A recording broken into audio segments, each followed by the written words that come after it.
Not only कि हमारे पास जो इंटेलिजेंट बच्चा है भाई वो उसी को आगे लेके जाना है, बट एक वीक बच्चे को सर हम कैसे प्रमोट कर सकते हैं।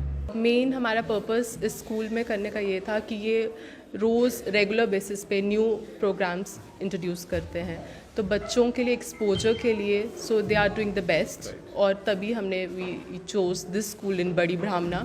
Our main goal is not only to impart the education but we have to also care the well being of our student. Motive यही है कि बेस्ट एजुकेशन बच्चों को देना, वो हम दे भी रहे हैं। पिछले 20 सालों से हमारे यहाँ पेरेंट्स जो हैं पूरे सेटिस्फाइड हैं हमारे साथ। आज हम आपको लेकर चल रहे हैं green flowers public high school. ये स्कूल ध्यानसर बड़ी ब्राह्मणा में है, जहाँ पर आज एक ओरल हेल्थ प्रोग्राम रखा गया है। यहाँ के बच्चों के लिए आज छोटे बच्चों को इस प्रोग्राम में शामिल किया जाएगा, उनके दांतों का चेकअप किया जाएगा और किया जाएगा डॉक्टर दिशा बख्शी की तरफ से। और साथ ही इस स्कूल के बारे में भी जानेंगे, काफ़ी पुराना ये स्कूल है और किस तरह से क्या क्या चीज़ें यहाँ पर स्कूल में प्रोवाइड करवाई जाती है, क्योंकि एजुकेशन तो मस्ट है, उसके अलावा जो एक्स्ट्रा करिकुलम एक्टिविटीज़ रहती है उसमें किस तरह से बच्चे शामिल रहते हैं। और साथ ही साथ क्या ऐसा इस स्कूल में है कि यहाँ के लोग जो है इस स्कूल पर काफ़ी ज़्यादा भरोसा करते हैं, काफ़ी ज़्यादा ट्रस्ट करते हैं। यहाँ पर हमारे साथ डॉक्टर दिशा बख्शी हैं। ये आज यहाँ पर आई है और छोटे छोटे बच्चों को ये उनका दांतों का चेकअप कर रही हैं और साथ में उन बच्चों को समझा भी रही हैं। Oral health is the integral part of our general well-being, of our overall health. So that was our main objective. Apart from that, like any school oral health program, our main objectives were to promote oral health and the preventive diseases. Apart from that, to provide access of oral health care to all the students without any disparity. And thirdly, to improve the dissemination of oral health information. So these were the points which were in our mind. So that's why we went for the school oral health program in Green Flower Public High School. छोटे बच्चों को समझाना आसान भी होता है, मुश्किल भी होता है। अभी किस तरह से आप इनको समझा रहे हैं? These kids are very disciplined.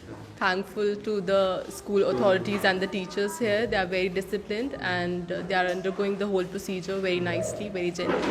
और जनरली हम देखें कि दांतों का किस तरह से, आप डॉक्टर साहब हैं तो बातचीत करना इस पर बनता भी है, किस तरह से हम दांतों का ख्याल रखें। ये तो कहा जाता है कि दिन में 2 बार आपको ब्रश करना चाहिए, इसके अलावा आपको क्या ख्याल रखना है? बिल्कुल। अब बच्चों के हिसाब से अगर बात करें, बीइंग अ पीडियाट्रिक डेंटिस्ट, तो मैं बहुत जनरल मेजर्स, प्रिवेंटिव मेजर्स बताऊंगी जो कि बच्चों को ध्यान में रखने चाहिए, जो उनके पेरेंट्स, उनके गार्जियंस को ध्यान में रखना चाहिए। Firstly, brushing twice daily, but with a fluoridated toothpaste. That is important. Now, brushing is important, but apart from that, what are the points which are needed to be taken care of? Like technique of brushing, the kind of dentifrice which we are using, the frequency of brushing, that is important. Then regular flossing, at least once a day, that is very important. Then balanced diet, rich in vitamin D, that is very important. And please, this is very important, that the parents need to avoid in between snacking for the kids. That is very harmful, that that changes the pH of the whole oral cavity. And 6 months regular visits to the dentist, because the children are susceptible to caries as soon as their first tooth erupts, which is around 6 months of age. So that is very important. The dental home establishment is very important. And yes, there are professionally applied fluoride products which are available. So that is also one thing which is a preventive measure for preventing dental decay. तो आगे जाकर ये programme फिर से दोबारा आप करती रहेंगी? Yes, of course. In fact, in the same school premises, we are going to organize a school oral health program on 9th of March, and this is going to be the primary and the higher classes from 1st to 9th. ये school वालों का भी कहीं ना कहीं initiative होता है कि इस तरह के प्रोग्राम रखना, और आप किस तरह से देखते हैं जिस तरह से इस मैनेजमेंट ने, यहाँ के अथॉरिटी ने ये चीज़ें रखी हैं? बिल्कुल। मेन हमारा पर्पस इस स्कूल में करने का ये था कि ये रोज़ रेगुलर बेसिस पे न्यू प्रोग्राम्स इंट्रोड्यूस करते हैं, तो बच्चों के लिए एक्सपोजर के लिए so they are doing the best, और तभी हमने we chose this school in Bari Brahmana. Our main goal is not only to impart the education but we have to also care the well being of our student, because sir I think a healthy mind reside in a sound body. अगर आपकी body sound नहीं है then you are not able to get what the teacher will convey you. Generally जो मैंने अपने experience से देखा हुआ है कि पेरेंट्स की जनरल प्रॉब्लम रहती है कि बच्चे हमें मानते नहीं हैं, because they have the lack of the moral values and ethical values. So this is the thing we have to inculcate in our school, a part of the education system. Our main aim is to provide the better quality education to our students, but also the moral and ethical values. And we will try to inculcate all these type of program which are related to these things.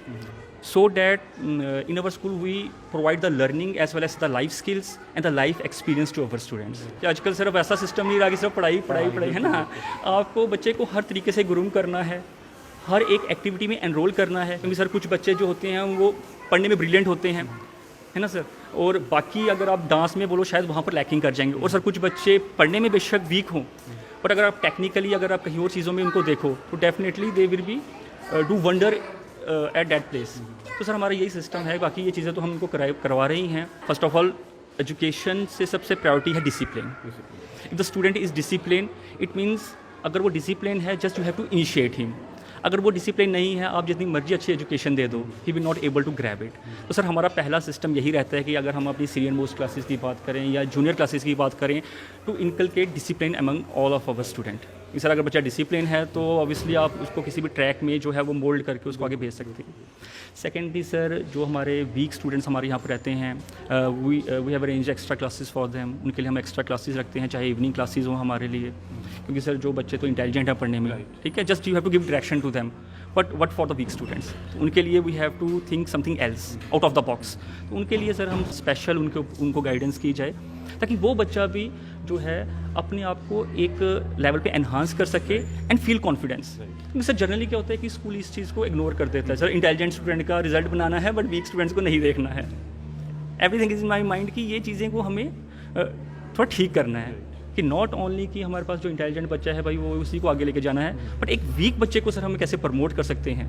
हम इस तरह के programme school में चलाते रहते हैं. बच्चों को आउटिंग्स के लिए भी लेकर जाते हैं, जैसे कोई फेस्टिवल्स होते हैं तो उसके अकॉर्डिंग, जैसे गुरपुरब हो गया तो बच्चों को गुरुद्वारा लेकर जाते हैं.